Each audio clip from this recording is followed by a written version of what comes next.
네, 안녕하세요. 숙명인문학연구소 공감인문학센터 이달의 공감 읽기 파시즘이라는 백색 소음 2강 특강을 진행하는 전유진입니다. 지난 1강에서는 이 존 오브 인터레스트라는 영화, 그러니까 올해 개봉한 영화였죠. 나름 요새 영화관 상황이 안 좋은 그런 상황임에도 불구하고 나름 많은 관객이 들었던 그런 나름의 흥행작이었는데요.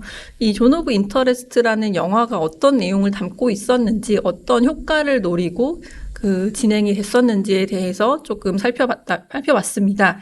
이번 2강에서는 그러면은 이 영화는 감독은 왜 이런 식으로 영화를 찍었을까? 홀로코스트라는 어떻게 보면 좀 흔해진 주제, 절대 흔해질 수가 없는 주제임에도 불구하고 어쨌든 이제는 약간은 옛날 이야기인 것 같은 그 얘기를 왜 지금 다시 이런 방식으로 만들었던 걸까라는 것에 대해서 얘기를 조금 해보려고 합니다. 그러면서 오늘날의 홀로코스트, 파시즘은 어떤 의미를 갖는 걸까? 정말 이 파시즘이라는 거는 과거에 있었던 그냥 역사 교과서에서 볼 법한 그런 일인 걸까에 대해서 조금 얘기를 해보려고 합니다. 네, 이런 질문으로 이번 2강을 시작을 하게 되는 거죠. 감독은 왜 장병 너머가 아니라 나치 장교의 가족에 주목을 한 걸까요? 분명히 이 영화는 홀로코스트를 다루고 있습니다. 근데 홀로코스트 장면은 하나도 등장하지 않았죠. 그리고 이제 어떤 불만에 찬 관객들은 이런 얘기를 한다고도 해요. 여기서 유대인은 한 명도 등장하지 않았다. 이 영화는 홀로코스트 영화가 아니다. 유대인에 관한 영화가 아니다. 이런 식으로 평가를 하는 사람들도 있습니다. 이 영화를 둘러싸고 대부분은 극찬이 쏟아졌죠. 특히 이제 국내에서도 아까 말했던 국내에서도 나름의 흥행을 성공하게 된 데에는 유명한 영화 평론가들께서 별 만점을 주면서 정말 최고의 영화다 이런 식의 수식어를 붙여주셔서 그래서 더욱더 관심을 받게 된 영화였는데요. 반면에 또 이 영화가 개봉됐을 때 이런 식의 평가도 있었어요. 가장 실험적인 홀로코스트 영화. 실험적이다라는 표현을 쓰면서 약간은 조금 이렇게 판단을 좀 보류한 듯한 표현을 쓴 건데요. 좀 더 이제 노골적으로는 감독이 영상미와 형식주의에 빠진 텅 빈 홀로코스트 영화. 공허함보다 더 공허하며 그저 개념적이다. 이런 식의 평가를 하기도 했어요. 그러니까 홀로코스트가 등장하지 않고 유대인의 모습도 그려지지 않고 특히 이 나치즘이 얼마나 악행을 저질렀는지 그것이 유대인들이라든지 피해자들에게 어떤 모습으로 어떻게 영향을 끼쳤는지에 대해서는 전혀 그려지지 않고 있기 때문이죠. 도대체 왜 감독은 이런 전략을 선택을 했을까요? 참고로 이 감독도 당연히는 모르겠지만 어쨌든 유대인 개고요. 유대인계 영국인이고 이 영화 제작을 맡은 대부분의 사람들이 유대계 출신입니다. 이 감독의 인터뷰를 보면은 이제 이런 식의 평가를 해요. 자기는 이 영화를 뭐라 그럴까요? 너무나 단순한, 그러니까 이미 우리에게도 익숙해져 버린 홀로코스트라는 영화를 좀 새롭게 느끼게 할 수 있는 방법을 찾으려고 노력을 많이 했다고 해요. 쉽게 말하면, 나치는 절대 악의 평범성, 이런 것들도 이미 너무 흔한 표현이 됐다라는 거죠. 나치가 나쁜 거 누가 몰라요? 당연히 나치는 나쁘고 히틀러 나쁜 사람이고 히틀러를 추종하는 건 안 된다는 거는 이미 너무나 모든 사람들이 상식으로 알고 있어요. 악의 평범성이라는 말도 이미 너무 평범해졌죠. 그런데 그렇다면 근데 이런 거를 당연하게 받아들이는 반면에 우리 사회에 어떤 파시즘적인 폭력성 같은 거는 그러면은 그 이후에 완벽하게 종식되었는가? 그런가를 질문하는 영화라는 거죠. 이런 영화를 보면서 사람들이 우리가 저지른 일 아니야. 이 홀로코스트라는 건 정말 끔찍했던 과거에 있었던 일이고 이거는 우리가 저지른 일은 사실은 아니지. 그러니까 나한테는 책임이 없어.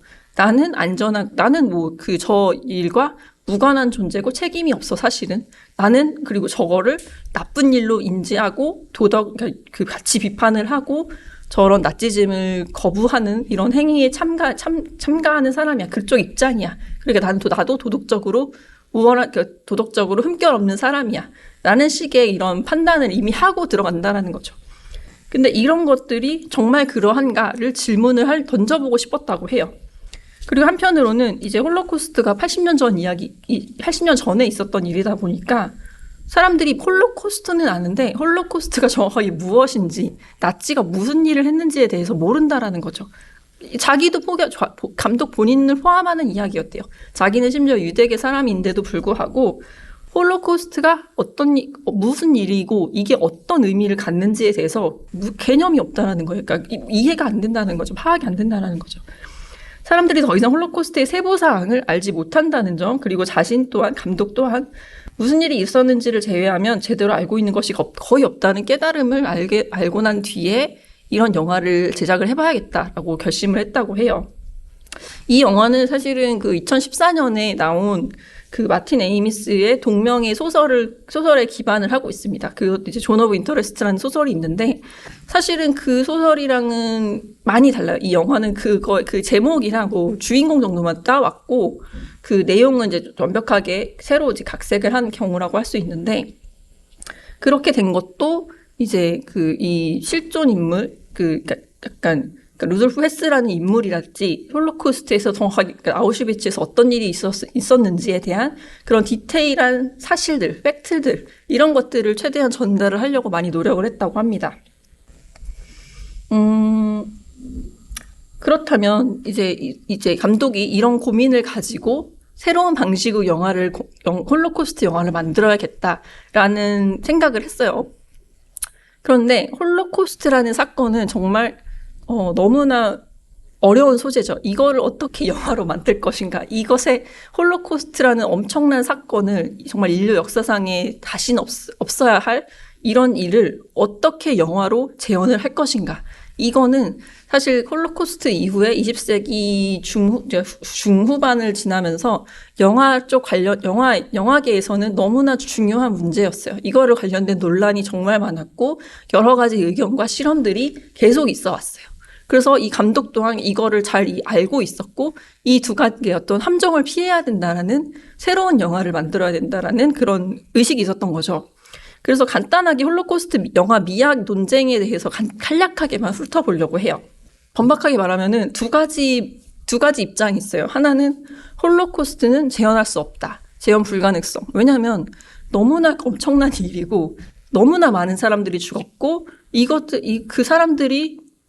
그 사람들 각각이 느꼈을 경험과 감정과 그 사람들의 어떤 개인사를 완벽하게 어떻게 모든 거를 다 담아낼 수 있는 총체적인 그림을 그려낼 수가 있겠어요. 영화라는 매체를 통해서. 그러니까 이건 안 된다. 홀로코스트를 영화적으로 재현한다라는 것은 그냥 관현증적 욕망을 투영하는 것이다. 이런 의견이 있었어요. 뭐 예를 들어서 또 유명한 이제 미학자라든지 철학자들 입장에서는 뭐라 그러죠? 그 정엄 명령처럼 그런 표현이 있어요. 아우슈비츠 이후에 예술은 불가능하다. 이런 식의 표현이 있을 만큼 아우슈비츠에서 있었던 일이라는 게 너무 끔찍했고, 이거는 이제 이거를 이제 어떤 식의 예술 형식으로든 재현할 수가 없다. 그건 너무 부도덕하다. 모든 거를 다 재현할 수 없기 때문에 그런 시도를 한다는 것 자체가 되게 위험하다. 이런 식으로 이제 평가를 하는 것도 있고, 그것을 특히나 시각적인 매체를 이용하는 영화를 통해서 재현을 한다는 것은 너무나 이거를 피해자들의 모습을 대상화하고 타자화하는 시선이 어쩔 수 없이 있을 수밖에 없다. 그러므로 이거는 하면 안 된다. 이런 입장이 있었던 거죠. 그러면서도 그러면서도 어쨌든 이제 영화를 그렇게 제작을 하는 경우들이 있었죠. 그런 영화들을 보면은 문제가 있다라는 거죠. 왜냐하면은 그 작품 속에서 그려지는 피해자들의 모습, 어떤 그 사건의 끔찍함, 이런 것들이 보는 입장, 관객으로 하여금, 너무 안타깝다. 거기서 끝난다는 거예요. 더 이상의 어떤 감정적인 몰입이라든지 이런 거를 이끌어내는데 항상 한계가 있었다라는 얘기예요. 그러니까 너무나 감상적으로 피해자도 너무 안 됐다. 이런 식의 시선. 그리고 나치 나쁜 사람, 정말 나쁜 사람들이다. 정말 나쁜 사람들이고, 이제 나쁜 사람들이야라고 말하는 이 말에는 표현을 하지 않지만 가로치고 이제 그런 얘기가 있는 거죠.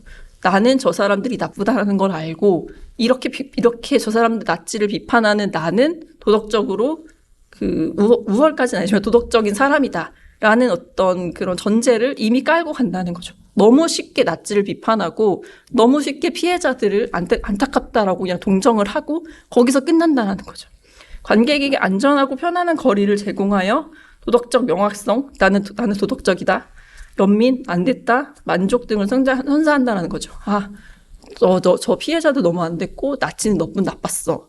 이런 경험을 하고 이런 경험을 너무나 거리를 두고 영화를 안락하게 그냥 관람을 하고 뿌듯한 마음을 가지고 우린 영화관을 떠난다는 거죠. 홀로코스트라는 주제를 가지고 이런 경험을 한다는 것 자체가 어느 정도는 오락적인 측면이 있다라는 거예요. 이런 끔찍한 사건을 보고 내가 나쁘다, 나는 저러지 말아야지 하고 이렇게 떠나는 홀가분한 우리의 마음속에는 어쩔 수 없이 홀로코스트라는 끔찍한 사건을 대상화하고 나에겐 벌어지지 않는다는 안전한 거리감을 느끼고 거기에서 나 혼자 도덕적인 어떤 만족감을 느끼고 떠난다는 그런 행위에서 오락적인 측면이 있다라는 거예요. 이렇게 홀로코스트를 소비하면 안 된다라는 되게 강력한 의견이 있었어요. 한편으로는 그러니까 이렇기 때문에 홀로코스트를 재현하면 안 된다라는 입장이 있었어요. 근데 문제는 이런 거죠. 그렇다면 홀로코스트를 재현하지 않는가? 재현하지 말아야 하는가? 그러면은 그러니까 물론 그렇게 문제적으로 소비하는 거에 대한 위험성을 알고 거리를 두는 거는 좋은데 그렇다고 아예 시도조차 안 한다면 이거를 과연 사람들이 기억을 하게 될까? 영화라든지 이런 예술이라는 매체를 통해서 진실에 어쨌든 간 더 다가가려고 하는 이런 시도 자체를 우린 그만두어야 되는가? 그렇지 않다라는 거죠. 실패하더라도 문제적일 수 있다 하더라도 그런 위험을 감수하고서라도 재현을 해야 된다라는 입장이 있는 거예요. 그래서 이제 오히려 홀로코스트는 너무나 엄청난 일이기 때문에 우리가 재현할 수 없어라는 입장에는 한편으로는 이 홀로코스트란 사건을 너무나 또 신비화하는 효과가 있다라는 거예요. 너무나 엄청난 일이고 저거 너무 끔찍한 일이고 이러니까 우리가 접근할 수 없어, 다가갈 수 없어, 실체에 다가갈 수 없어라는 과정 속에 또 하나의 신화가 있다라는 거죠. 이건 이제 이렇게도 볼 수가 있는 거죠. 사실 홀로코스트만큼의 비극은 다른 세계 어느 역사를 보면은 있어 왔을 거예요, 사실은. 그런데 이렇게까지 사람들이 그런 역사적인 비극에 그런 것들은 왜 관심을 갖지 않나? 이런 의견도 있을 수가 있고. 근데 여러 가지로 홀로코스트라는 것을 너무나 신비화하는 것은 그것 자체로도 또 문제다라는 입장이 있는 거예요. 그렇기 때문에 실패하더라도 재현을 해야 된다라는 입장이 있는 거예요. 그런 걸 이제 그런 것을 이제 표현하는 말로 홀로코스트 경건함이라는 말이 있어요. 재현을 할 수 없다. 재현을 금기시하는 것에 위험함을 지적을 하는 말인 거죠. 어떻게 보면은 아까 말씀드린 것처럼 재현을 하고 실패를 하더라도 사건에 대한 지식이라든지 자기 반성을 할 수 있는 그런 기회조차도 아예 차단한다라는 거죠. 그렇기 때문에 너무나 이제 그걸 이해할 수 없다라고 신비화하는 것은 그거 자체로도 한번 문제적이고 또 한편으로는 우리가 이제 그런 재현된 것들을 소비하고 경험을 함으로써 우리가 또 그 재현된 모습과 얼마나 또 닮았을지라든지 뭐 이런 것들을 경험하고 판단할 수 있는 기회조차 박탈을 당한다는 거죠. 그렇기 때문에 또 너무나 경건한 자세로 이거를 접근할 수 없다라고 보는 것 또한 문제적이다. 이런 입장이 있었어요. 이런 여러 가지 논란 속에서 이제 대표적인 홀로코스트 영화 두 가지가 있습니다. 이거는 이제 기념비적인 작품인데요. 하나는 이제 밤과 안개라는 1955년도에 나왔던 작품입니다. 이거는 이제 알렉 네네라는 그 감독이 만들었던 다큐 영화고요. 그 전후에 전쟁이 끝나고 나서 홀로코스트 이후에 한 10년 바로 이제 그 직후에 만들어진 영화입니다. 다큐 영화인데 처음으로 아우슈비츠의 그러니까 진실을 다룬 내용이고, 그때 당시에 밤과 안개라는 작전이 있었대요. 유대인들을 다 이제 이송해가지고 격리수용하고 처형하고 했던 그런 일이 벌어졌던 1941년 12월에 있었던 어느 작전의 이름에서 따온 제목인데, 이 다큐 영화는 철저하게 있는 사료들, 있는 그 당시의 자료를 사용합니다. 그 외의 장면들은 다 현재의 뭐 인터뷰를 하거나 뭐 이런 식으로 그 얘기가 되고, 나머지 그때 당시에 있었던 일들은 모두 당시에 있었던 촬영 그 흑백의 자료, 영상, 사진 이런 것들을 이용을 합니다. 그러니까 그 오른쪽 포스터 밑에 조금 보이는데, 그 여러분들이 생각하는 홀로코스트를 생각했을 때 떠오르는 잔인한 사진들, 그런 것들을 되게 많이 볼 수가 있는 그런 자료인 거죠. 홀로코스트의 증언 또는 재현 불가능성에 대한 고민과 함께 이 말할 수 없는 것에 대해 말해야 된다는 현실적 요청을 위한 나름의 반응이라고 볼 수 있습니다. 그래서 어쨌든 간 이런 영화라는 매체가 가진 힘을 통해서 그때 당시에 사건을 있는 그대로 전달하려고 했다라는 최초의 시도라고 할 수 있는 거죠. 그리고 두 번째로 이제 또 기념비적인 홀로코스트 영화라고 할 수 있는 것이 쇼아라는 작품입니다. 이거는 이제 1985년에 있었고요. 거의 11년에 걸쳐서 제작을 한 영화인데, 클로드 란츠만이라는 감독이고, 이 영화는 무려 9시간이 넘는 러닝타임을 갖고 있습니다. 쇼아라는 그 제목의 뜻은 히브리어로 재해에 가까운 말살이라는 뜻으로 그 홀로코스트를 지칭하는 말이겠죠. 이 영화는 오히려 앞서 봤던 밤과 안개랑 전혀 다른 전략을 선택을 합니다. 과거의 영상, 흑백 자료, 그런 건 하나도 등장하지 않아요. 오직 현재 시점에 이 영화를 촬영하던 당시에 생존자들의 인터뷰만을 담습니다. 그래서 영화 속에는 이제 아우슈비츠나 그때 당시에 수용소들, 현재 남아있는 수용소들의 지금 모습을 배경으로 걸으면서 이렇게 인터뷰가 진행된다든지 이런 장면들은 나오지만, 그 수용소들 아니면은 수감자들의, 피해자들의 그런 모습, 그런 것들은 하나도 등장을 하지 않아요. 오직 인터뷰로만 진행이 됩니다. 자료 영상을 철저히 배제해서 아우슈비츠, 트레브링카, 소비노르, 헬름노 강제 수용소들, 아니면 바르샤바 게토에서 살아남은 유대인, 가해자 독일인, 방관자 폴란드인 등 34명의 인터뷰로 구성이 되어 있습니다. 홀로코스트가 화면을 통해 재현되는 순간 홀로코스트가 손쉽게 이해 가능하고 상상 가능한 것으로 만들어버린다는 것을 경계를 해서 오직 청각적으로 전달하여 관객의 상상력 속에서 사건이 이미지화될 수 있도록 의도했다고 합니다.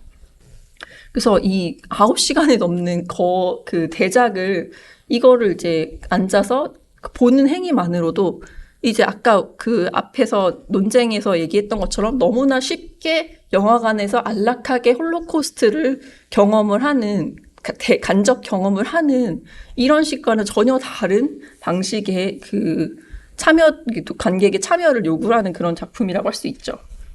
그리고 이제 청각적으로 전달해서 관객의 상상력 속에서 홀로코스트라는 사건을 나름대로 이제 재구성을 하는 역할을 했다라는 것, 이런 것들은 어떻게 보면 존 오브 인터레스트에서 감독이 의도했던 그런 방식으로 이렇게 좀 나름 바뀌어서 적용된 경우라고 할 수가 있겠죠.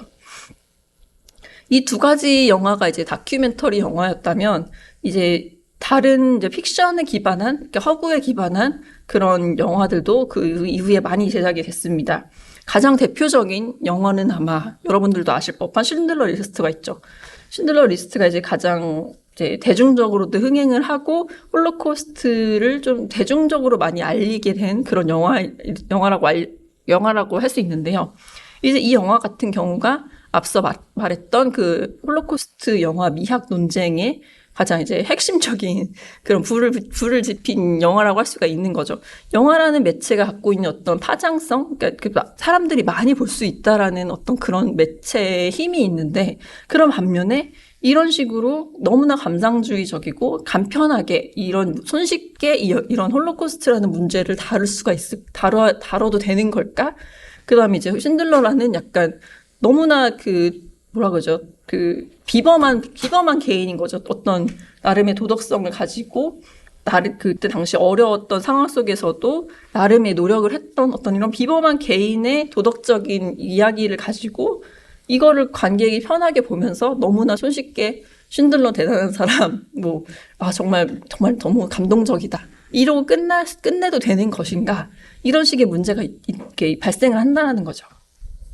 그리고 이제 그 이후에 뭐 인생은 아름다워 이런 경우도 이제 대중적으로 좀 많이 알려진 영화이기도 하고요. 또 뭐 줄무늬 파자마를 입은 소년 이런 경우도 이제 유명한 경우인데, 이 영화는 이제 존 오브 인터레스트의 설정과 조금 비슷하죠. 그 아우슈비츠 장벽 바로 옆에 사는 저택에 나치 장교의 아들이 등장을 하게 돼서 얘기가 전개가 된다는 점에서 나름 존 오브 인터레스트랑 좀 비슷한 점이 있지만, 뒤에서 벌어지는 일들은 아마 허구라고 알고 있어요. 그래서 그것도 이제 약간 좀 얼마나 팩트랑 다르냐 이거 때문에 또 논쟁이 붙은 걸로 알고 있고, 또 많이 아실 법한 이야기가 더 리더라는 그런 어떻게 보면은 되게 연애 소설로 위장한, 알고 봤더니 이제 홀로코스트 전범이라고 하긴 좀 그렇고, 어쨌든 그 홀로코스트에 가담을 했던 어떤 그런 사람의 이야기, 이런 것들이 밝혀지는 이야기도 있었고, 또 가장 최근에 홀로코스트 영화로는 작품성이 있는 영화로 인정받은 것은 그 사울의 아들이라는 영화가 있었습니다. 이것도 이제 그 아우슈비츠 수용소에서 그 시체 소각소를 청소하는 어떤 이 주인공의 이야기가 그려지는데, 어쨌든 이런 식으로 여러 가지 변주가 있었습니다만, 이런 것들도 나름의 이제 그 논쟁의 두 가지를 피해가면서 최대한 이제 함정을 피해가면서도 또 실패할 걸 알면서도 나름의 시도를 했던 그런 여러 경우라고 할 수가 있겠죠. 어쨌든 이런 모든 사례들을 참고를 해서 이 조나단 글레이저라는 감독은 이 새로운 홀로코스트 영화를 만들려고 시도를 한 거였죠. 이 사람은 이제 어떤 식으로 이제 접근을 했냐면은, 먼저 이제 제작 과정을 간단하게 설명을 드릴게요. 이 영화는 일단 10년에 걸친 제작 기간이 있었습니다. 그 마틴 에이미스의 소설을 기반을 했지만 정말 주인공 정도만 세팅 정도만 착안을 하고 나머지는 다 이제 좀 되게 새로 창작을 한 거죠. 그리고 이제 실제 아우슈비츠의 횟수 저택 200m 근처에 실제 세트를 구현을 했습니다. 그리고 이제 기존 자료와 증언에 기반하여 실내 인테리어, 정원, 대사, 일화 등을 재현을 했습니다. 그래서 아까 그 소설의 캐릭터는 될 것 같지만, 그 캐릭터도 물론 실존 인물이고, 소설 자체도 이제 워낙 이제 실화에 기반한 되게 탄탄하게 기반을 한 소설이기 때문에 그것도 이제 차용을 했지만, 또 감독 자체가 본인이 제작 준비를 하면서 되게 많은 자료를 찾고 인터뷰를 보고 뭐 생존자들과의 기록들 다 참고를 해서 최대한 그 사실에 기반해서 구현을 하려고 했다고 해요. 특히 뭐 일화라든지 대화라든지 이런 것뿐만 아니라 그 횟수 저택 공간이 갖고 있는 그런 특징들도 최대한 있는 그대로 재현을 하려고 했다고 해요. 그 사진 자료들 1강에서 보여드렸던 그런 실제 사진들처럼 저택의 꽃들에 어떤 꽃들이 있었고 얼마나 있었고 뭐 이런 것들까지 다 디테일하게 최대한 재현을 하려고 했다고 합니다. 그리고 촬영 기법도 조금 유념해 볼게, 그 카메라들을 다 곳곳에 관찰 카메라처럼 설치를 했다고 해요. 그래서 어떤 것들은 숨기기도 하고 이래가지고 배우들이 카메라를 의식하지 않은 채 정말 실제로 생활하는 것처럼 촬영을 했다고 하죠. 그리고 이제 스태프들도 다 빠져 있고요. 스태프들도 다 빠져서 이제 옆에 이제 무슨 벙커 이런 데서 원격으로 카메라를 조정을 하고, 카메라들은 최대한 숨겨져 세팅이 되어 있고, 최대한의 카메라 워크 없이 있는 그대로 촬영을 했고, 뭐 클로즈업이나 이런 것도 없고요. 그 다음에 또 하나 특이한 게 다들 여기 영화 속에 있는 모습은 자연광으로 촬영이 됐습니다. 인공 조명을 쓰지 않았어요. 이런 것들이 시각적 그 이미지들 속에서는 완벽하게 다 최대한 있는 그대로 자연적으로 있는 그대로, 다시 말해 사실에 기반해서 찍으려고 했다라는 시도로 이해할 수가 있죠. 그래서 이제 이 영화의 이런 이제 그 제작 기간을 거쳐서 이 영화는 두 가지의 영화적 문법을 사용을 합니다. 그 1강에서부터 계속 강조했던 이미지와 사운드의 부조화가 있죠. 관객에게 거짓된 도덕적 우위를 제공하는 재현의 조작을 폭로할 수 있는 방법을 모색을 한 거죠. 관객들이 영화를 보면서, 영화라는 그 매체 특성상 그냥 아무 생각 없이 보다 보면 시각적 영상이 주는 압도감이 있기 때문에 당연히 자연스럽게 그 카메라가 의도한 방식대로 감정 동기화가 된다라는 거죠. 그러면서 단순하게 저 사람 나쁘다, 저 사람 좋다, 그리고 나는 이 나쁜 사람을 비판할 줄 아는 나의 도덕성을 확인하고 이런 식의 그런 경험을 자연스럽게 경험하게 되는 이 영화의 함정을 피하려고 되게 노력을 많이 했다라는 거죠. 그래서 그 함정을 이것이 함정이다. 영화가 따라가는 방법에 네가 그대로 따라가면 안 된다라는 힌트를 계속 던져주면서 몰입에 방해를 하는 거죠. 그 방해를 하는 그 장치가 소리였던 거고, 그 사료와 증언, 사실에 기반해 최대한 있는 그대로 재현한 이미지의 객관성이 있는 반면에 또 이 정교하게 세공된 사운드의 허구성, 이 두 가지가 있는 거죠. 그러니까 보여지는 이미지들은 완벽하게 사실에 기반한 정말 객관적인 자료로서 제공을 하는 반면에 장벽 너머에 있는 사건들, 홀로코스트에서 어떤 일이 있었는지에 대해서는 이거는 이제 감독도 그냥 그러니까 텅 빈 공간으로 관객의 상상력의 그 영역으로 남겨둔다라는 거죠. 소리 같은 경우도, 이 사운드 같은 경우도 되게 이제 잘 세공됐다고 표현을 했는데, 그러니까 그 사운드 같은 경우를 들어보시면은 이게 정확하게 노골적으로 이게 뭐 홀로코스트에서 벌어지는 대학살을 연상케 하는 사운드들이 아니에요. 뭐 비명 소리 같은 게 가끔씩 들리고 총소리 같은 게 가끔씩 들리지만 그 나머지는 그냥 정말 알 수 없는 백색 소음 윙 하는 이런 소리가 들리거든요. 그런 것들을 일부러 이제 그런 것들을 착안을 해서 만들었다고 하고, 이 음향상 이런 것 때문에 이 영화가 음향상 같은 거, 음향이 너무 뛰어나다는 평가를 많이 받아서 음향상들을 되게 많이 탔어요. 영화가 전체 한 100분 정도 되는데 실제 이 백그라운드 사운드가 삽입이 된 구간이 한 10분 남짓이 안 돼요. 근데 그 10분으로 엄청난 그 효과를 가져왔기 때문에 그런 것들 되게 높게 평가를 받았다라는 거죠. 이런 것들을 통해서 그 이미지의 객관성과 그 사운드의 허구성이 되게 대조가 되면서 재현되지 않은 것들을 관객으로 하여금 계속 상상하게 유도한다라는 거죠. 그러면서 홀로코스트에 관한 정보를 관객 스스로 채워넣기를 계속 요구하고, 관객은 이제 내가 보는 게 맞나? 들리는 정보와 보는 정보가 다른데 이게 뭐지? 어떤 게 맞는 거지? 무슨 일이 벌어지고 있는 거지? 도대체 무슨 사건의 전말은 뭐지? 이런 것들을 의심하고 불안하게 만들면서 계속 자신의 감각을 의심하고 불안정하게 만든다라는 거죠. 그리고 그런 불안감 같은 것도 있었던 것 같아요.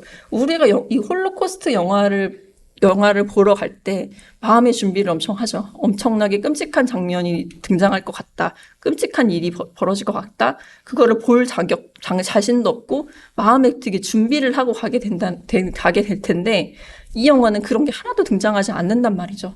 한편으로는 이게 불안한 거죠. 왜 이 영화에서는 홀로코스트를 다룬다는 이 영화에서는 이런 장면들이 안 나오는 거지? 어떻게 된 거지? 언젠간 나올 텐데 분명히 저 장벽 너머에서 이런 소리들이 들리는 그 원인들이 등장할 텐데 왜 안 나오는 거지? 이런 식으로 불안들도 느끼게 된다라는 거죠. 이런 식으로 관객이 가만히 편안하게 영화를 보게 안 놔두는 영화인 거죠.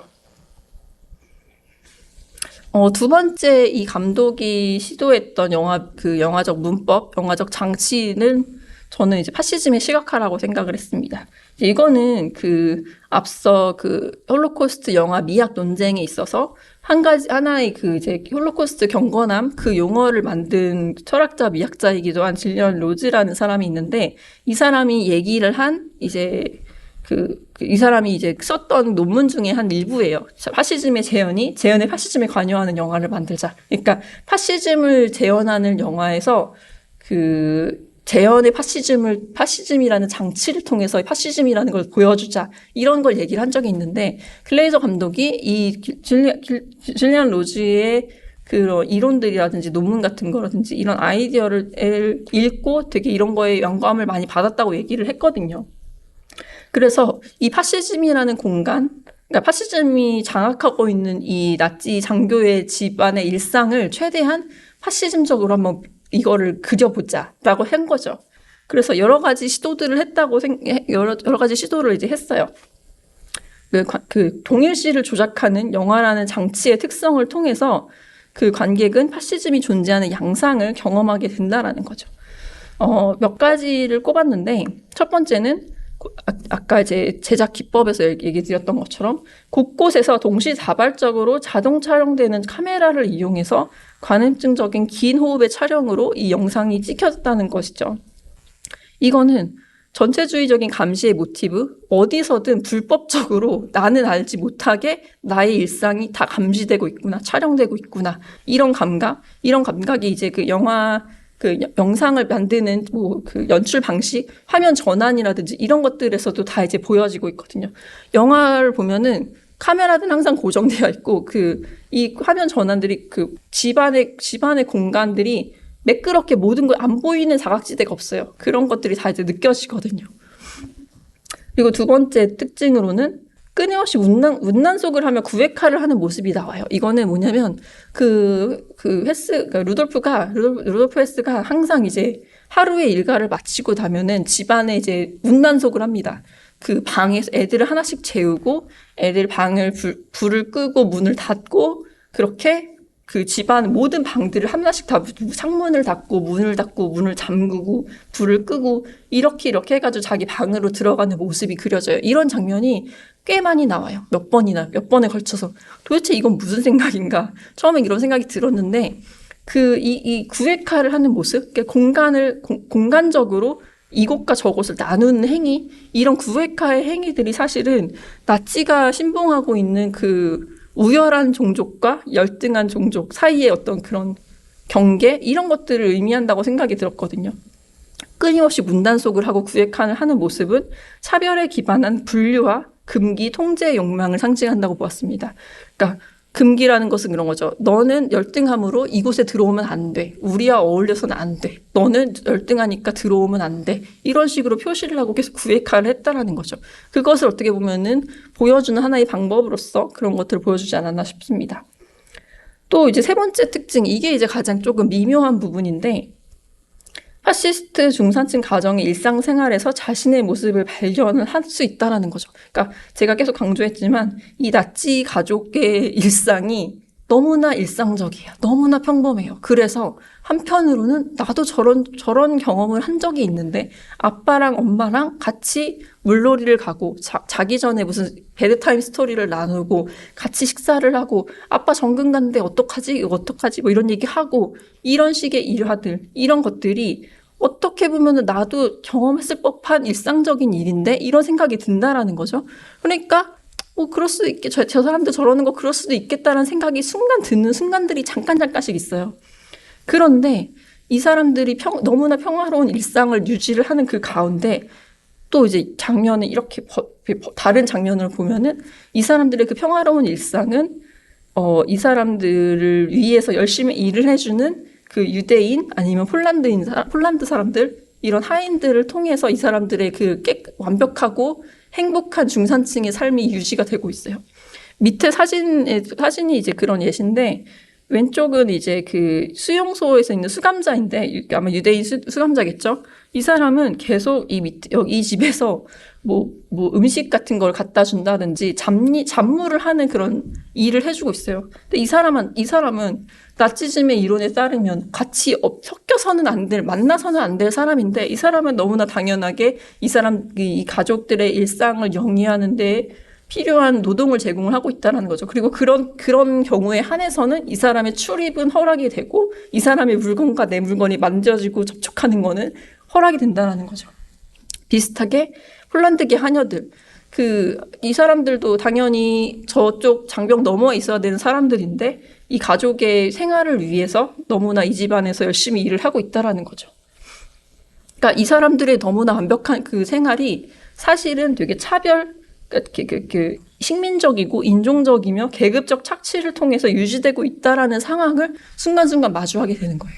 저 사람들이 평화롭게 아무렇지 않게 누리는 일상적인 모습, 나도 아마 저런 생활을 했었을 텐데 하는 순간 저 사람들의 그 일상이라는 것이, 평온한 일상이라는 것이 사실은 착취에 기반한 어떤 그 이면의 세계가 버젓이 존재하는데도 마치 없는 것처럼 생활하는 그 태어난 사람들의 그 모습, 그런 것을 보면서 내가 아마 공감하고 있는 그 일상의 모습이 어쩌면 나도 저들처럼 어떤 착취에 기반한 누군가가 내가 지금 유지하고 있는, 영위하고 있는 이 평화로운 일상이 사실은 누군가 내가 인지하지 못하는, 내가 보고 싶지 않아 하는 누군가의 착취에 의해서 돌아가고 있는 게 아닌가?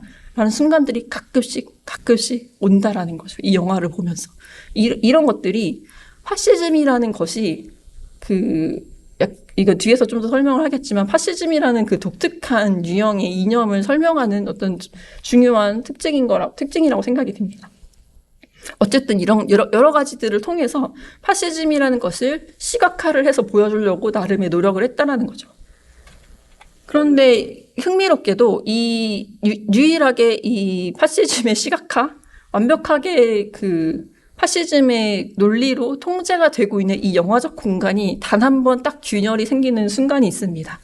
이게 언제냐면 영화의 끝 부분이에요. 거의 결말 부분인데 말씀드렸던 것처럼 영화는 아무 일도 벌어지지 않아요. 아무 일도 벌어지지 않고 이 가족들이 화목하게 잘 지내다가 나름의 기승전결의 그런 요소라고 할 수 있는 것이 루돌프가 다른 동네로, 다른 지역으로 이제 발령이 나게 돼서 부부간에 약간의 그런 갈등이 있다가 루돌프가 갔다가 거기서 이제 다시 돌아오게 된다. 다시 아우슈비츠로 돌아올 수 있게 됐다라는 돌아가게 되고 그 사실을 아내한테 전화를 하고 그러고 나서 이 사람이 내려가고 거기를 이제 잠깐 벗어나게 되는 그러면서 그냥 영화가 끝나거든요.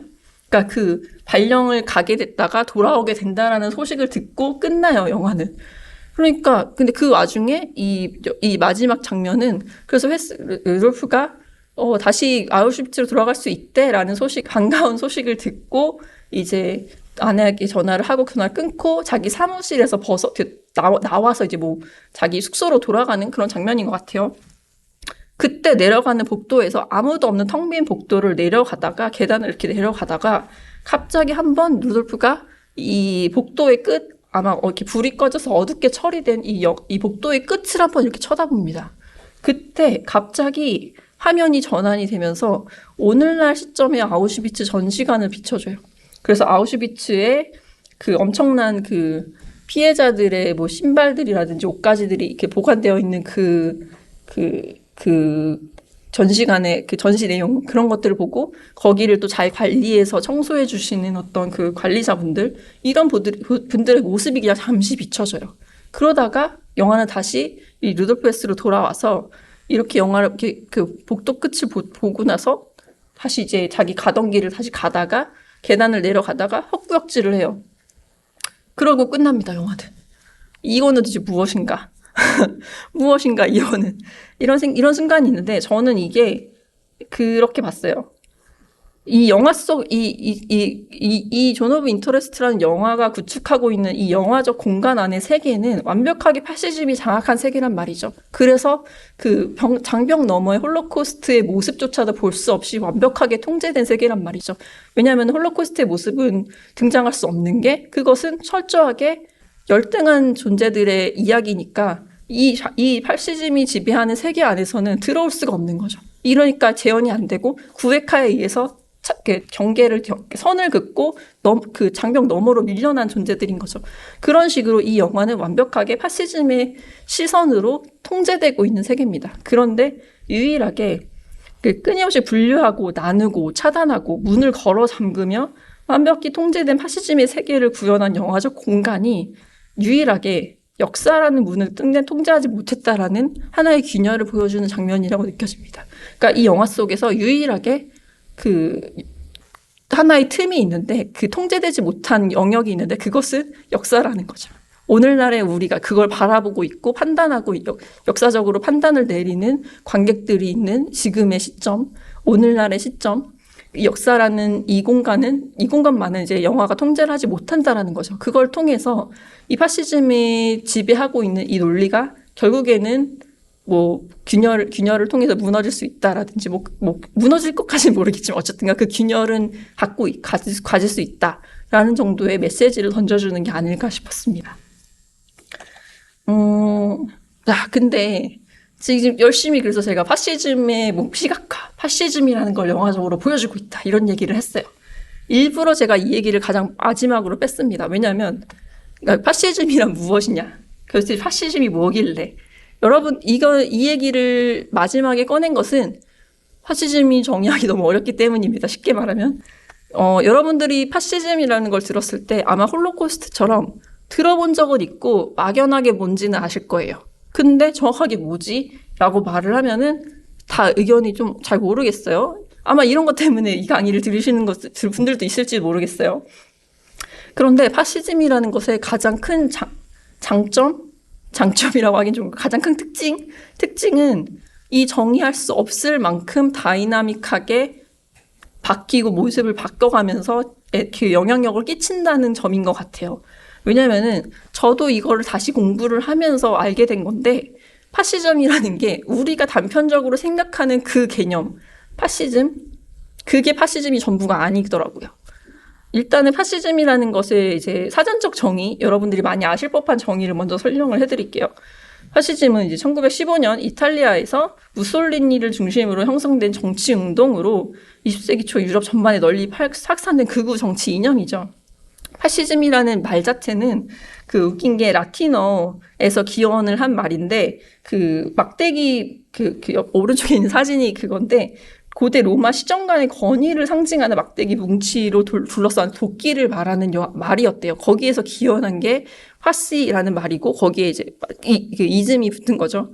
그래서 단순히 이제 막대기 뭉치들 그러니까 쉽게 말하면 그런 거죠. 뭐 그 나무젓가락 하나 낮게 나무젓가락은 힘이 없지만 이런 것들이 모이면은 힘을 갖고 풀어질 수 없을 만큼 단단해진다. 뭐 이런 식의 의미 있잖아요. 그러니까 뭔가 뭉친다. 엄청나게 그 집결된 대중적 이미지 이런 것 대중의 힘이 모여서 갖게 되는 힘 이런 것들을 지칭하는 말이라고 볼 수 있죠. 어원적으로 따지면.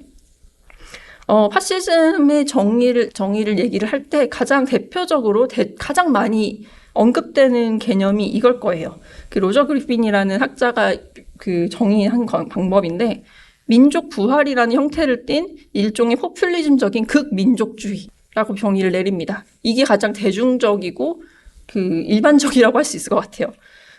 여러 가지 그 파시즘을 정의하는 수많은 시도가 있었고 그것들의 핵심 아이디어를 대충 간략하게만 취해보자면 이것들이 제일 중요한 세 가지 키워드인 것 같아요. 민족, 이상주의의 신화, 그 다음에 대중정치입니다. 하나의 민족이 쇠퇴하고 타락한다고 간주되는 시기가 있어요. 이거는 우리 국가의 위기다. 우리 민족의 위기다. 라는 위기의 순간이 있고, 그래서 이런 위기를 극복을 하고 새로운 질서를 만들어야 된다라는 그런 신화를 갖게 되는 거죠.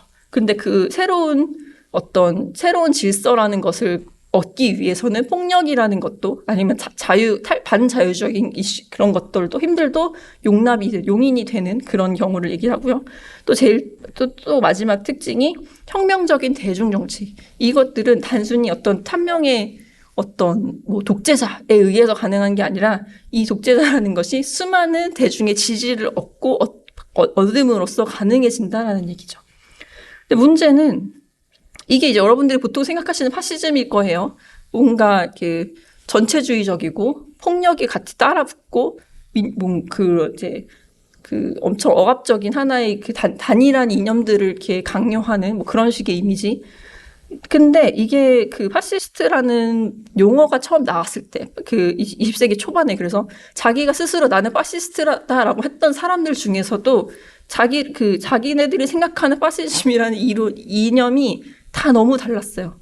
그래서 너무나 그 사람들 내부에서도 각기 다른 해석을 내릴 만큼 시기나 지역에 따라서 다양한 양상으로 나타나기 때문에 지금까지도 합의된 하나의 이론으로 만들 수가 없어요.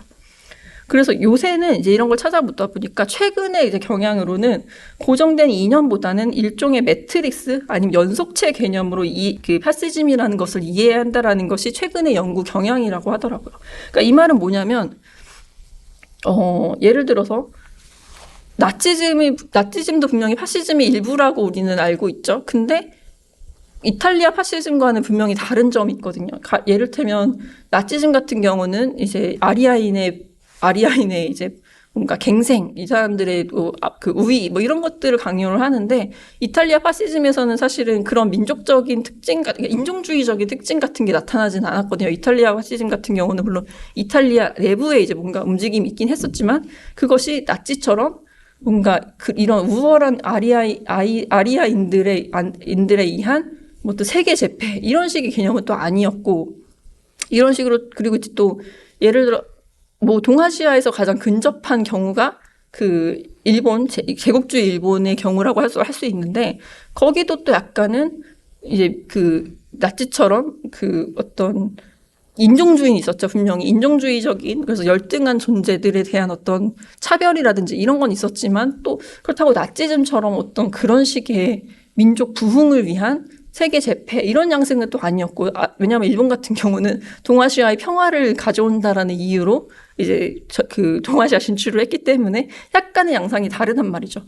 그렇기 때문에 이런 각각의 경우들이 다 너무 다르고, 시대와 맥락에 따라서 다 너무 다양한 다른 방식으로 양상이 전개가 됐기 때문에, 이거를 오히려 이해를 할 때는 여러 가지 그 어떤 특징들이 뭐 이렇게 저렇게 조합이 되면서 그렇게 발현이 된다.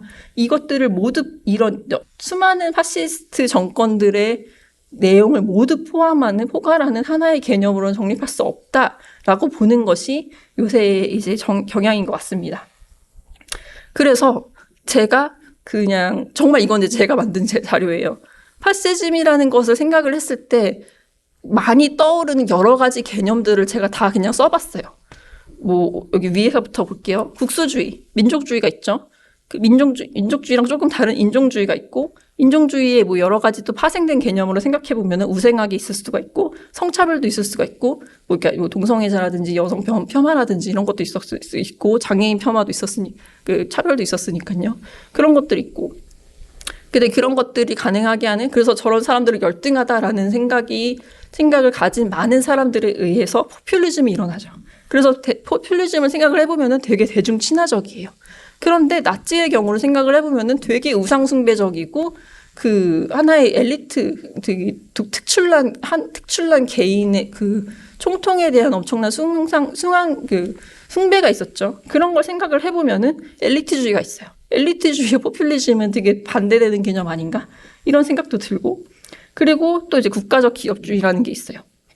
국가적 기업주의라는 것은 돈을 되게 따지는데, 그런 돈조차도 국가가 더 우선을 한다는 경우예요. 국가가 돈을 버는 게 더 중요하다는 거죠.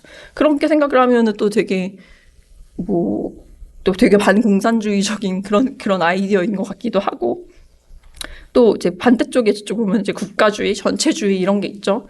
이런 것들은 개인보다는 공동체, 집단, 민족, 국가 이런 게 더 중요하다라는 그런 개념이 있고, 그렇기 때문에 되게 반자유주의적이고, 그런 걸 생각해 보면 또 되게 반민주주의란 말이죠. 그리고 또 군국주의, 그러니까 폭력을 용인한다는 점을 고려해 보면은 군국주의, 제국주의 이런 거, 식민주의 이런 것들이 같이 따라가게 된다라는 거죠. 이런 지금 말씀드린 여러 가지 개념들을 얘기를 하다 보면은 서로 반대되는 개념들이 붙을 때가 있단 말이죠. 포퓰리즘적이면서도 되게 그 엘리트주의적이고, 그래서 대중 친화적이면서도 대중을 되게 혐오하는 모습도 드러나고, 개인의 어떤 자유를 중요하게 안 여긴다는 점, 안 여기는데, 그리고 또 그래서 집단의 어떤 질서라든지 공통된 이념 이런 것들 되게 중요시 하는데, 또 개인 사유재산은 또 반대해요. 그러니까 이거는 공산주의인가요? 반공산주의인가요? 이것도 모르겠고. 그런데 어쨌든 여러 가지가 되게 서로 그 반대되는 그런 대립되는 개념들도 되게 많기 때문에 파시즘이 어려운 거예요. 그 파시스트가 처음 등장했을 때도 그래서 극우도 있었지만 극좌파도 있었고요. 되게 대중 친화적이지만 그 엘리트주의도 있었고, 이런 식으로 되게 서로 그 대립하는 이념들조차도 모두 다 끌어안을 수 있고, 이거를 포섭할 수 있는 힘을 가진 게 파시즘이라는 생각이 들어요. 그런 와중에도 그나마 제가 좀 주목해서 뽑으려고 했던 개념은 크게 4가지로 봤던 것 같아요. 하나는 이제 아까 말씀드렸던 것처럼 개인보다는 집단, 민족, 국가를 선호한다는 것, 국가가 더 중요하다는 것, 집단, 국가. 그 다음에 그런 집단과 국가의 어떤 영광을 위해서는 특정한 어떤 차별 같은 것들, 왜냐하면 이상적인 어떤 이상향이 있기 때문에 이상향에 부합하지 않는 것들은 차별을 하게 되는 거죠. 차별을 용인하고, 그리고 그 차별을 용인하는 데 있어서 국가의 질서를 이상과 질서를 유지하기 위해서는 때로는 폭력도 동원이 가능합니다. 때로는이 아니죠. 폭력이 동원 가능하다는 거고, 그리고 이 폭력을 동원을 하고 차별을 용인을 하며 국가의 이상향을 추구하기 위해서는 대중의 합의가 필요하죠. 대중선동이 반드시 필요합니다. 이 네 가지가 가장 파시즘의 핵심적인 개념이라고 저는 생각을 했습니다. 이런 것들을 보면서 아마 여러분들이 조금은 파시즘이라는 개념을 조금이라도 이렇게 좀 이해를 하셨으면 좋겠어요. 그렇다면 이 어려운 파시즘이라는 게 80여 년 전에 2차 대전 끝나고 나치즘이 끝나고 전쟁이 끝난 거 아닌가요? 이 얘기를 왜 지금 해야 되는 거죠? 파시즘의 현재성에 대해서 얘기를 해봅시다. 제가 이 영화 관련된 여러 가지 기사를 보다가 어떤 칼럼 이런 걸 봤어요. 역사학 하시는 분이 쓰신 칼럼인데 그분이 이런 에피소드를 얘기를 해주시더라고요. 독일에 갔는데 요즘 독일에서 문제가 지금 이제 자라나는 사람들이 홀로코스트를 배우는데, 학교에서 배우는데, 이걸 왜 우리가 지금 배워야 되죠? 이거 옛날에 있었던 일인데, 이거 왜 배워야 되죠? 라면서 이해를 못 한다는 거예요. 이거는 더 이상, 그리고 이미 과거에 사과를 했고, 더 이상 우리의 문제가 아닌데, 왜 항상 아직도 우리는 이거를 반성하고 죄인처럼 지내야 되느냐라는 식의 논리가 나오기 시작을 한다는 거죠. 그래서 이 영화가 개봉이 되고 났을 때도 관객 평점이 별 하나 아니면 5 이렇게 극단적으로 나뉘고 중간이 없었다라는 거예요. 그래서 이거를 어떻게 이런 현상을 대체 어떻게 해야 될 것인가? 이거는 사실은 우리가 일본을 바라보는 시각과도 되게 일치하죠. 일본에서도 사실 이런 논의가 늘 나오고 있다고 하죠. 일본에서의 일본인들도 한국이라든지 태평양 전쟁 당시에 동아시아 국가들을 향해서 그들이 이제 강제했던 어떤 그런 폭력이라든지 이런 것들에 대해서 이미 과거 청산이 되었는데 왜 아직도 우리가 그거에 휘둘려야 되느냐라는 식의 논리를 많이 편다고 하죠. 이런 것들은 사실은 비단 몇몇 국가들에 있는 일은 아닌 것 같습니다. 왜냐하면 2010년대에 전 세계적으로 극우가 부상을 했거든요. 지금 코로나 때문에 잠시 잊고 있었지만 2010년대를 조금 생각을 해보세요. 그때 이제 반이민 정서를 중심으로 극우 민족주의를 내세운 정당들이 되게 많이 온갖 곳에서 다 나왔어요. 독일 같은 경우는 정말 네오나치가 나타났죠. 왼쪽 상단에 보면은 히틀러 경례를 하고 있죠. 그래서 이런 것들도 있었고, 근데 가장 대표적인 그냥 여러분들이 가장 각인될 만한 사건으로는 2016년에 영국이 유럽연합을 탈퇴를 했죠. 브렉시트가 있었고 같은 해에 미국에서는 트럼프 대통령이 당선이 되었습니다. 이 두 가지 사건이 별개처럼 보이지만 이 두 가지를 추동하는 데 되게 큰 정서 중에 하나는 반이민 정서였다고 하죠. 반이민 정서. 외국인들이 들어와서 우리의 영국을, 우리의 미국을 미국답지 못하게 만든다. 이것 때문에 되게 큰 반감이 있었고, 이것들을 겨냥한 극우 정당들이 나타나서 되게 많이 힘을 얻고, 이 사람들이 어떤 경우는 그 의회에 입성하기도 하고, 이런 경우가 많았죠. 근데 이게 비단 영국, 미국만의 사건이 아니라, 프랑스, 독일, 네덜란드, 스위스, 스웨덴, 이런 경우들 다 극우 정당이 등세를 했다라는 거죠. 그래서 오른쪽 사파 같은 게 뭐냐면은, 그래서 온갖 유럽의 여러 국가들에서 이런 극우 정당들이 나타나는 것을 보고, 지금 여기 이 아치 모양 때문에 가려져 있는데, 2명의 이제 그 사람들을 보면서 이런 대화를 해요. 유럽의 옛날 다크 패스트를 떠오르게 하는 모습이네 하면서도, 아니면 이게 우리의 미래일지도 몰라 라는 코멘트를 하는 그런 사파였어요. 그러니까 이게 유럽의 과거, 그러니까 그러니까 세계대전을 야기했던 그런 어떤 파시즘적인 폭력, 이런 것들을 연상케 하는 그런 극우 정당의 득세가 나타나는데, 이것들이 아마 미래에도 이어질 것이다라는 어떤 비관적인 전망을 제시하고 있다라는 거죠. 그리고 이제 가장 가까운 경우는 일본의 제특회가 있죠. 이제 이거는 뭐 정당까지는 아니지만 어쨌든 간 혐한 세력이 되게 많이 뭉치고 있고, 이거에 대해서 이제 반한 감정도 되게 심해지고, 이래서 동아시아 안에서도 되게 긴장이 많이 고조되고 있죠. 그렇다면 이 전 세계적인 극우 세력의 등장인 한국 사회와 무관한가를 마지막으로 봐야겠죠.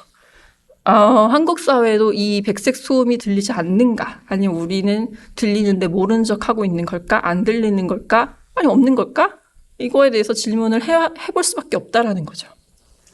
그런데 여러분들도 아마 느끼시겠지만 우리 사회에도 저는 백색 소음이 들리고 있다라고 생각을 하고 있어요. 그것의 대표적인 어떤 증거, 단서랄까? 그런 것들이 혐오 사회, 우리 인문학생 연구소에서도 되게 오랫동안 다뤄왔던 주제죠. 혐오 사회. 이 혐오가 팽배하는 이 사회, 한국 사회의 문제. 이거에 대해서 이런 진단을 내린 지는 이미 몇 년이 지났단 말이죠. 그리고 이 혐오 사회를 더욱더 부추기는 것은 포퓰리즘이라는 생각이 듭니다. 이것은 아마 여러분들도 지금 머릿속에 떠오르는 여러 가지 사례들이 생각이 나실 거예요. 아주 간단하게, 정말 간단하게 그 혐오 이슈들을 같이 얘기를 해볼게요. 남성, 여성, 정상, 비정상. 여기서 이 정상, 비정상의 경우는 성인, 아동, 비장애인, 장애인, 이성애자, 동성애자라는 그 이분법의 구도 속에 정상, 비정상의 그 구분과 서로를 향한까지는 잘 모르겠어요. 일방적인 혐오 같은 것이 투사되고 있죠. 그다음에 또 하나의 사실은 혐오 중에 하나가 정규직, 비정규직도 있는 것 같아요. 능력주의에 기반한 계급 공고화. 그러니까 특정 가난한 사람은 본인이 못났기 때문에, 본인이 노력을 하지 않았기 때문에 그렇게 가난하게 된 거고, 그러니 그것은 너의 책임이다. 사회나 국가가 책임질 시스템이나 구조가 책임질 일이 아니다. 라고 모든 것을 환원해 버리는 그런 것들. 그러니까 정규직, 비정규직의 혐오는 어떻게 보면은 노조 혐오 이런 것들이랑도 연결이 될 수가 있는 것 같고요. 그러니까 이게 이제 전부 그렇다 하겠다고. 이거는 좀 더 구현을 해볼게요. 그리고 또 하나의 특징은 한국인과 외국인. 그러니까 팽배한 인종주의의 문제가 점점 나타나고 있습니다. 우리나라도 사실은 다문화 국가로 변모해 가고 있죠. 사실은 국제 결혼이라는 말로 되게 많은 이제 다문화 가정이 생기고 있고, 특히 지방 같은 경우는 그런 다문화 가정 아이들이 벌써 많이 자라고 있기 때문에 피부색이 우리와 다른 한국인과 다른 그런 피부색을 가진 아이들도 한국어가 자기 나라로서 모국으로서 이미 잘하고 있는데 너희 나라로 돌아가 이런 식의 차별을 이미 많이 경험하고 있다라는 거죠. 그런 걸 떠나서 해외에서 들어온 이주민 노동자들에 대해서 되게 열악한 처우를 당연하게 여긴다든지, 이거 너네 못하면 너네 나라로 돌아가라고 한다든지, 이런 식의 얘기들, 이런 것들이 너무나 많이 있고 난민을 몇 년 전에 있었던 난민 반대라든지, 아니면은 특정 국가 출신을 향한 편견이 점점 강화되고 있고, 그런 편견에 기반한 혐오를 표출하는데 거리낌이 없다라는 거죠. 그런 말을 하는 게 조금 인종차별적이니까 창피하니까 하지 말아야지라는 생각조차 못 하고 있는 사람들이 너무 많다라는 거죠. 어쨌든 이런 식으로 혐오가 정말 너무나 팽배한 사회가 되고 있습니다. 이런 상황 속에서 점점 극우화가 되고 있죠. 극우화라고 하는 것은 이제 어떤 소위 말하는 정상성과 특권을 누리고 있는 사람들이 자신들의 특권이라든지 그런 누리는 것을 정당화하고, 그것을 점점 강조하고, 이런 것들이 있겠죠. 그러면 이런 것들을 더욱 악화시키는 게 뭘까라고 생각을 해보면, 대화 및 타협의 가능성이 점점 차단되고 있다라는 거죠. 이거는 이제 포퓰리즘과 연관이 되는 건데, 공론장이 부재하고 같이 이 사건에 대해서 얘기를 할 만한 공간이 없는 거죠. 그런 것들이 없고, 군중 심리가 너무나 지배적이고, 그리고 이런 것들을 부추기는 언론이나 정치 행태, 이런 것들도 이런 대화 및 타협의 가능성을 다 차단하고 있다라는 거죠.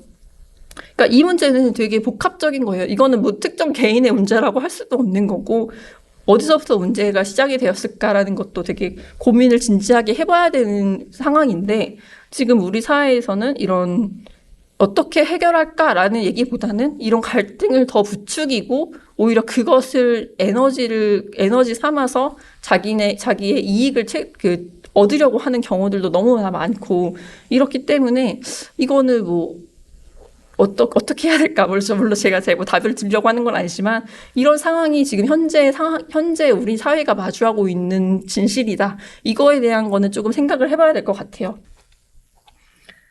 아까 말씀드렸던 것처럼 이제 파시즘의 제가 고른 4가지 특징이 이렇게 있어요. 그리고 이제 그 밑에 보면은 이제 민족 이상주의의 시나 대중정치라는 파시즘을 구성하는 가장 핵심적인 개념들이 있다라고 보자는 거죠. 이랬을 때 지금 우리 사회를 설명하는 저 오른쪽의 글이 얼마나 맞아떨어지는지 한번 생각을 해보세요. 기존의 질서가 문제적인 집단에 의해 무너지고 있다. 우리 사회가 지금 디비진다. 이런 판단을 하고 있다라는 거죠. 그리고 이런 위협 속에서 우리 민족, 한결에, 한민족이, 우리나라 대한민국이 타락하고 위협을 받는다고 이해를 하고 있다는 거죠. 그렇기 때문에 다시 질서를 되찾아야 한다. 우리 대한민국이 이렇게 무너질 수 없다라는 대의를 갖게 된다는 거죠. 그리고 다수의 대중이 이런 의견에 동의하고 우리가 옳다는 강렬한 신념을 갖고 행동을 하게 된다는 거죠. 그리고 이 믿음을 실현하기 위해서는 차별과 폭력이 정당화됩니다. 왜냐하면은 이거는 대의를 이루기 위한 부차적인 것이다. 이렇게 생각을 한다는 거죠. 이 얘기를 했을 때 머릿속에 떠오르는 어떤 집단들이 계실 거예요. 그 집단들이 무조건 나쁘다 이렇게 얘기하는 게 아니에요. 그냥 그 사람들이 나쁘다. 여기서 끝나면 안 된다는 거예요. 그 사람이 나쁘지만 나쁘다고 판단할 수 있어요. 왜 저렇게 되는 걸까? 저건 어떻게 저렇게 되는 걸까? 저렇게 해서 뭘 원하는 걸까? 이런 식으로 우리가 계속 질문을 하고 정말 지긋지긋하지만 붙잡고 대화를 하고 왜 그럴까 이해를 해보고 우리가 대화를 시작을 해야 된다는 거죠. 어쨌든 이런 것들을 볼 때 우리 사회도 사실은 파시즘적인 폭력, 파시즘적인 백색 소음이 어디선가 들리고 있다는 거죠. 이게 얼마나 안 들리는가의 문제는 또 다른 문제지만 어쨌든 이런 것들에 대해서 우리가 생각을 해봐야 된다는 거죠. 이거를 저도 이제 준비를 하면서 저 스스로도 되게 많이 돌아봤던 것 같아요. 저도 이제 이거를 쓰면서 특정했던 머릿속에 떠오른 어떤 집단들이 있었던 것 같아요. 근데 그 집단들이 그래서 정말 너무 답도 없다. 안 된다. 해결할 수 없다. 이렇게 판단을 하고 외면했던 순간들도 되게 많았던 것 같아요. 저 스스로도. 근데 이렇게 해서 사람들과는 타협 가능성이 없다. 안 된다라는 판단 속에 이 사람들을 내가 외면하고 이 사람들을 어떻게 보면 나름의 그 사람들이 폭력을 용인을 한다든지 외면한다든지 이런 것 속에 나도 어떻게 보면은 파시즘적인 폭력에 어쨌든 간 관여하게 했던 게 아닐까라는 반성을 되게 많이 하게 됐다라는 거죠. 그래서 되게 많이 돌아보게 됐던 것 같아요. 그래서 힘들고 정말 너무 힘들지만 어떻게 해서든 그 사람들을 내가 생각하는 내 이상과 맞지 않는 사람들이랑도 어떻게 대화를 할 수 있을 것인가 라는 고민도 다시 했고, 내가 이상이라고 믿고 있는 것들도 그냥 이것을 그렇다고 일방적으로 고집만 부릴 것인가, 이것에 대해서도 되게 고민을 했던 것 같고, 하여튼 되게 많은 고민을 했던 거예요. 이게 여러분들이 맞다 틀리다, 제가 맞다 틀리다 이런 얘기를 하자는 게 아니라 같이 이거에 대해서 얘기를 해야만 한다라는 얘기를 강조하는 거예요. 오늘날 우리 사회는, 한국 사회는, 그리고 나는 파시즘으로부터 얼마나 자유로울까라는 것을 꼭 질문을 해보셨으면 좋겠다라는 얘기입니다. 마지막으로 이 영화가 이제 나오고 나서 올해 초에 아카데미에서 그 국제 장편 영화상을 받고 이제 조나단 글레이너 감독이 수상 소감을 얘기를 했어요. 근데 이게 엄청난 논란을 가져왔습니다. 일단 내용을 읽어볼게요. 우리의 모든 선택은 현재 우리 자신을 반영하고 대변하게 합니다. 그때 그들이 한 일이 아니라 지금 우리가 하는 일을 보라는 의미죠. 우리 영화는 비인간화가 어떻게 최악으로 치닫는지를 보여줍니다. 그것은 우리의 과거와 현재를 형성합니다. 지금 우리는 유대인 정체성과 홀로코스트가 무고한 이들을 희생시키는 점령에 이용되는 것을 반대하며 이 자리에 섰습니다. 지난해 10월 7일 하마스의 공격에 의한 이스라엘 희생자든, 가자 지구에서 자행 중인 이스라엘의 공격으로 인한 희생자든 모두 비인간화의 희생자입니다. 우리는 어떻게 저항해야 할까요? 알렉산드라 그 영화 속에 나왔던 사과를 두고 다녔던 그 소녀 얘기하는 거죠. 영화에서만큼이나 실제로도 빛났던 소녀는 저항을 선택했습니다. 그의 삶과 저항 정신에 이상을 바칩니다. 라고 수상소감을 얘기를 했습니다. 이러고 나서 어떤 논란이 있었냐면은, 예를 들어서 이후에 헐리우드에서 영화계에 종사하는 100여 명의 유대계 사람들이 이 논란의 이 발언에 대해서 반대한다는 성명을 냈어요. 왜냐하면 지금 그 이스라엘 가자 지구에서 벌어지고 있는 그 전쟁에 대해서 어떻게 그런 말을 할 수가 있느냐라는 얘기를 한 거죠. 그래서 이 영화를 가지고 감독의 의도와는 무관하게 지금 현재 진행되고 있는 그 전쟁을 옹호하는 쪽으로도 이 영화가 쓰이기도 하고, 반대하는 쪽으로도 이 영화가 쓰이기도 해요, 지금. 그래서 되게 많은 논란을 낳고 있어요. 어느 쪽이 옳다라는 거는 저는 이거에 관해서는 명확하다고 생각을 하는데, 어쨌든, 이 영화가 갖고 있는, 그다음에 이 감독이 보여준 어떤 메시지는 명확하다고 생각을 합니다.